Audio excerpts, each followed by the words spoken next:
जेहि बुर दहेउ हतेउ सुत तोरा, सकल कबिने मैं तेहि बलु थोरा। अमित नाम भट कठिन कराला, अमित नाग बल विपुल विशाला। मर्दी गर्द मिल वहीं 10 सीसा, ऐसे ही वचन कहीं सब कीसा।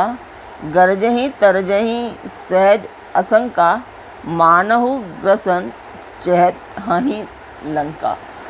नमस्कार व्यूअर्स, और आप सब लोग कैसे हैं? आशा करती हूँ आप सब लोग अच्छे होंगे, स्वस्थ होंगे और मेरा रामचरितमानस का पाठ अवश्य देखते होंगे। तो सबसे पहले हम जान लेते हैं कि कल तक हमने कहाँ तक जाना था।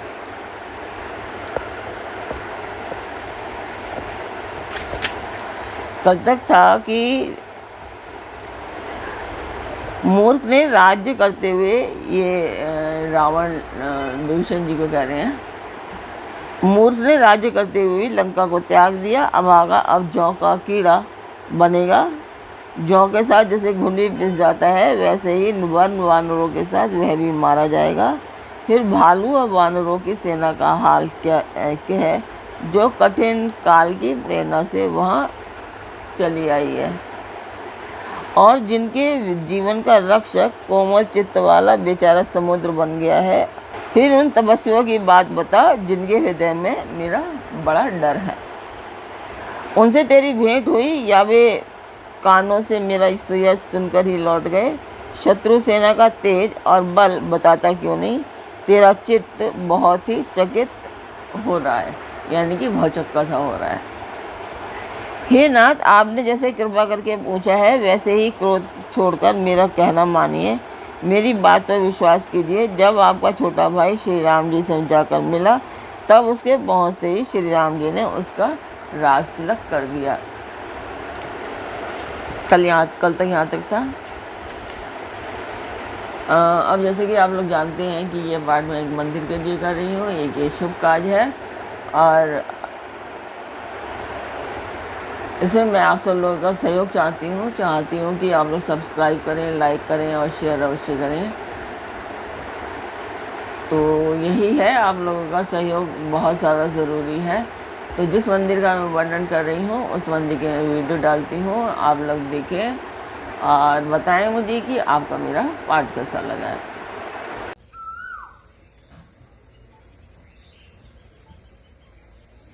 आपने वो मंदिर की वीडियो देखी, आपका मेरा पाठ कैसा लगा, मुझे अवश्य कमेंट बॉक्स में बताएं, और कमेंट अवश्य किया कीजिए, जिससे प्रेरणा मिलती है कि हम आगे अच्छे से अच्छा करें।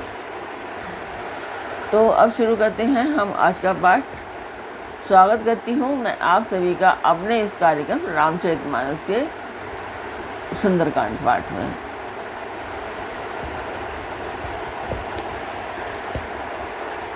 तो इसके बाद है कि हम रावण के दूत हैं, यह कानों से सुनकर वानरों ने हमें बांधकर बहुत कष्ट दिए, यहाँ तक कि वे हमारे नाक कान काटने लगे। श्री राम जी की शपथ दिलाने पर कहीं उन्होंने हमको छोड़ा। हे नाथ, आपने श्री राम जी की सेना पूछी, सो है तो 100 करोड़ मूर्खों से भी वर्णन नहीं की जा सकती।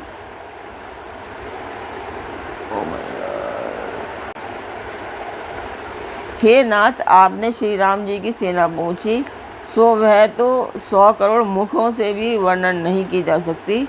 अनेकों रंगों के भालू और वानरों की सेना है, जो भयंकर मुख वाले, विशाल शरीर वाले और भयानक हैं। जिसने नगर को जलाया और आपके पुत्र अक्षय कुमार को मारा, उसका बल तो सब वानरों में थोड़ा है। असंख्य नामों वाले बड़े ही कठोर और भयंकर योद्धा हैं, उसमें असंख्य हाथियों का बल है और वे बड़े ही विशाल हैं। द्विविध, मयंक, नील, नल, अंगद, गद, विकटस्य, दधिमुख, केसरी, निषट, शट और जामवान, ये सब बल की राशि हैं। ये सब वानर बल में सुग्रीव के समान हैं, और इनके जैसे एक दो नहीं करोड़ों हैं। उन बहुत से को कौन सकता है। श्री राम जी की कृपा से उनमें अतुलनीय बल है। वे तीनों लोगों को तृण के समान, यानी कि तुच्छ समझते हैं। हे दशशीष, मैंने कानों से ऐसा सुना है कि 18 पद जो तो अकेले वानरों के सेनापति हैं। हे नाथ, उस सेना में कोई ऐसा वानर नहीं है जो आपको रण में ना जीत सके।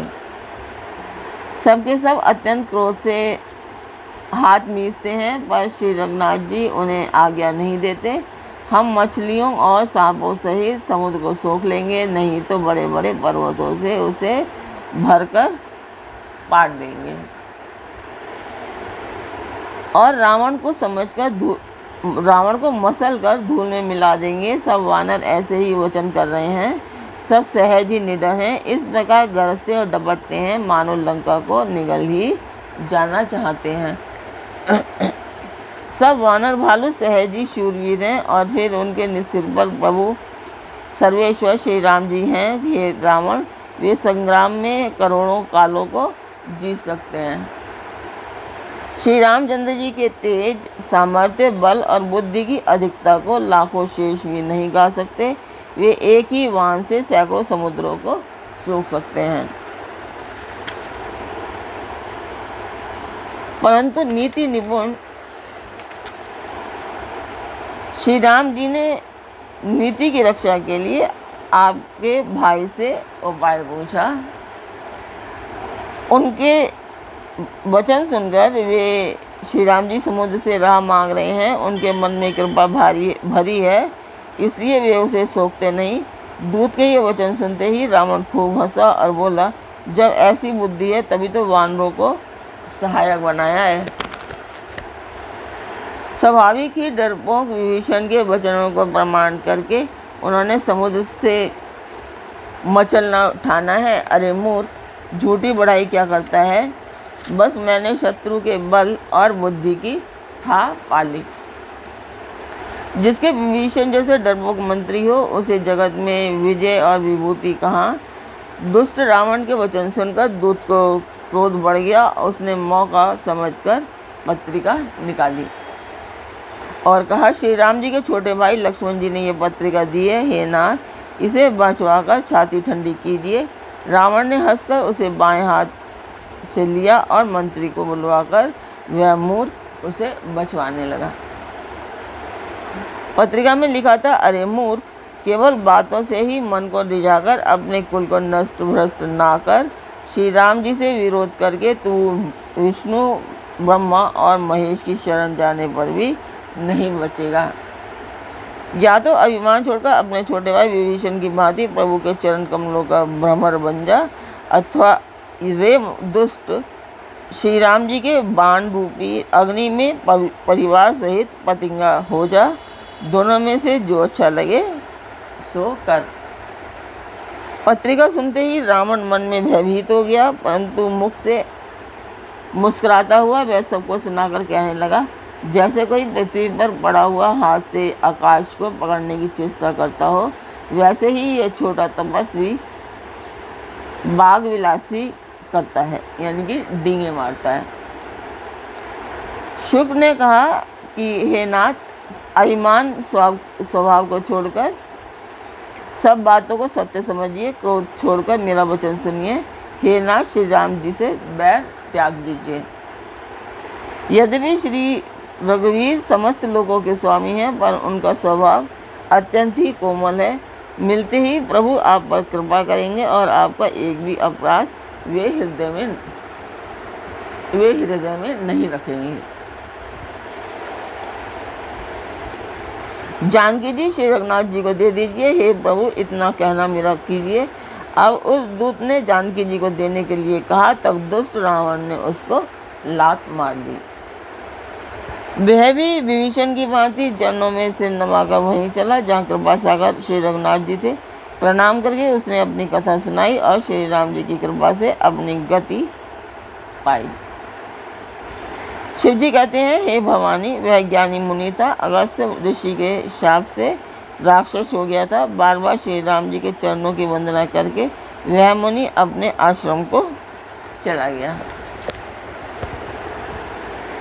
इधर 3 दिन बीत गए, किंतु जड़ समुद्र विनय नहीं मानता।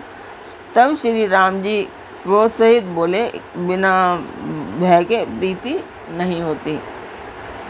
हे लक्ष्मण, धनुष बाण लाओ, मैं अग्निबाण से समुद्र को सोख डालूं। मूर्ख से विनय, कुटिल के साथ प्रीति, स्वाभाविक ही कंजूस से सुंदर नीति, यानी कि उदारता का उपदेश। ममता में फंसे हुए मनुष्य से ज्ञान की कथा, अत्यंत लोभी से वैराग्य का वर्णन, क्रोधी से शम की बात और कामों से भगवान की कथा, इनका वैसा ही फल होता है जैसा उसर में बीज बोने से होता है। अर्थात उसर में बीज बोने की भांति यह सब व्यर्थ हो जाता है। ऐसा कहकर श्री रघुनाथ जी ने धनुष चढ़ाया। यह मत लक्ष्मण जी के मन को बहुत अच्छा लगा। प्रभु ने भयानक बाण संधान किया, जिसे समुद्र के हृदय के अंदर अग्नि की ज्वाला उठी। मगर, सांप और मछलियों के समूह व्याकुल हो गए। जब समुद्र ने जीवों को जलते जाना, तब सोने के थाल में अनेकों मणियों को रख भर कर अभिमान छोड़कर वह ब्राह्मण के रूप में आया। काकभूषण जी कहते हैं कि हे गरुड़ जी, सुनिए, चाहे कोई करोड़ों उपाय करके सींचे,